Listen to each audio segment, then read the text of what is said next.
திருவண்ணாமலை மாவட்டம் ஆரணி அருகே நீர்நிலையை ஆக்கிரமித்து கட்டப்பட்ட கட்டடத்தை ஜேசிபி மூலம் இடித்த அதிகாரிகளுடன் உரிமையாளர்கள் வாக்குவாதத்தில் ஈடுபட்டனர். ஆரணி டவுன் சுந்தரம் தெரு பையூர் ஏரி அருகே நீர்நிலைக்கு சொந்தமான இடத்தில் வீடு கட்டப்பட்டதாக கூறி நீர்நிலைத்துறை உதவி பொறியாளர் மணிமாறன் தலைமையிலான அதிகாரிகள் கட்டுமான பணிகளை ஜேசிபி மூலம் அகற்றினர்.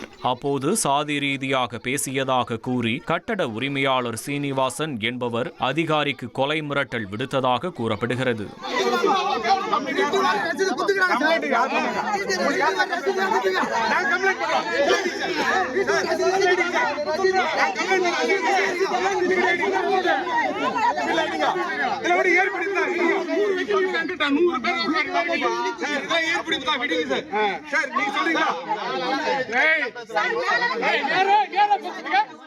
ஒரு கோடியே 26 லட்சம் மனங்களை வென்ற தந்தை டிவி யூடியூப் சேனல். தவிர்க்க முடியாத தம்ப்நெயில்ஸ், கலக்கலான கான்டென்ட்ஸ்.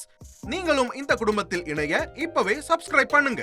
அசுரபலம் கொண்ட எங்கள் டிஜிட்டல் கரங்களில் உங்கள் விளம்பரங்களை சேர்க்க வாட்ஸ்அப் பண்ணுங்க. 8939888838. Email advttv@dttv.in.